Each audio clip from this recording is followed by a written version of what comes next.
Ciao ragazzi, è solo di poche ore fa la notizia che la temutissima normativa anti-inquinamento Euro 7, che a partire dal 2025 avrebbe quasi del tutto vietato la circolazione di tanti mezzi a benzina, diesel, comunque motori termici in città e su altre tipologie di strade, è stata di molto diluita e sembrerebbe che andrà ad inglobare tanti motori termici e sarà quasi identica alla attuale Euro 6. Ma per quale motivo c'è stato un grande dietrofront su una normativa, l'Euro 7, che sarebbe andata a totale favore delle nuove autovetture con motore elettrico?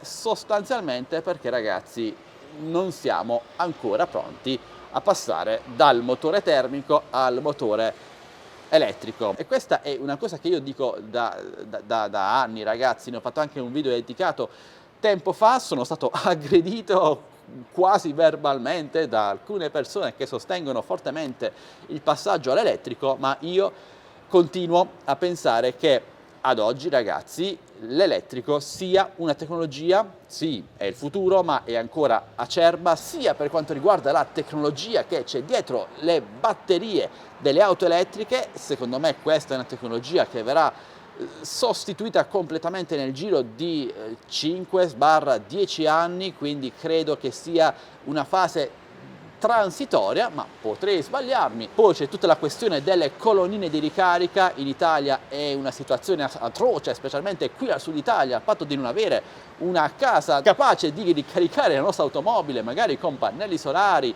energia pulita. Trovare colonnine di ricarica è davvero una roba quasi impossibile. Per non parlare poi della gestione delle stesse colonnine, ce ne sono poche, spesso sono malfunzionanti perché richiedono ovviamente tanta manutenzione, una manutenzione maggiore rispetto alle classiche pompe di benzina, e tutto questo è ovviamente un bel problema, specialmente se consideriamo che un'auto a benzina facciamo il pieno in pochi secondi, un'auto elettrica invece richiede svariati minuti, per non dire ore, per una carica completa. E ancora c'è la questione dello smaltimento delle batterie esaurite delle macchine elettriche. È una questione su cui alcuni sono sereni, pensano che ci sia dietro già tutto un sistema predisposto per il loro smaltimento. Io invece sono tra quelle persone forse stupide che pensano che ci siano ancora molte lacune in tal senso, e potrei continuare ancora a lungo, ragazzi, ma sostanzialmente io penso che l'auto elettrica ad oggi sia ancora molto acerba, e questo è uno dei motivi per cui c'è stato questo dietrofront sulla normativa Euro 7. Invece, per quanto riguarda lo stop alle vendite dei motori termici a partire dal 2035, per ora non c'è nessuna novità, ma io penso che sarà prorogato anche questo termine. Io ovviamente ci tengo a precisarlo, perché in tanti mi dicono: Michele, tu sostieni la tecnologia e vai contro le auto elettriche. No, ragazzi, io sono sostanzialmente una persona critica che cerca di trovare sia i pregi e i difetti nelle tecnologie, e penso ancora una volta che le auto elettriche siano una tecnologia acerba, richiede molto lavoro e richiedano anche un lavoro per quanto riguarda la loro autonomia e range di utilizzo. Io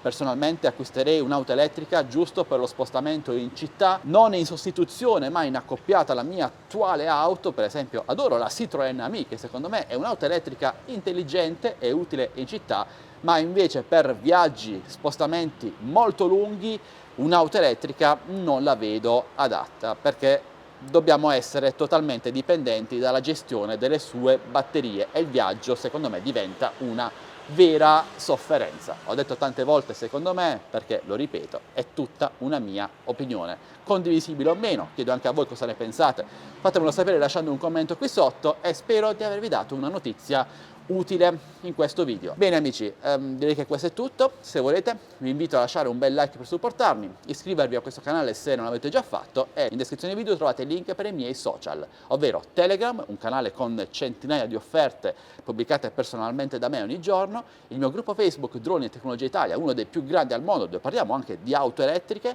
e infine la mia pagina Instagram personale con il mio nome, Michele Pesole. Vi aspetto numerosi, ragazzi, mi dispiace che ci sia stato un po' di rumore di sottofondo, purtroppo sto registrando così, lo studio è un po' in fase di messa a punto. Vabbè, ci torneremo presto, ma per ora le temperature ci permettono ancora di stare all'aperto qui a Bari in totale tranquillità. Bene amici, aspetto la vostra opinione qui sotto, vi saluto e vi do appuntamento al mio prossimo video, sempre che voi vogliate, sempre qui su Addicted to Tech. Alla prossima, ciao ragazzi, e guidate sempre con la testa.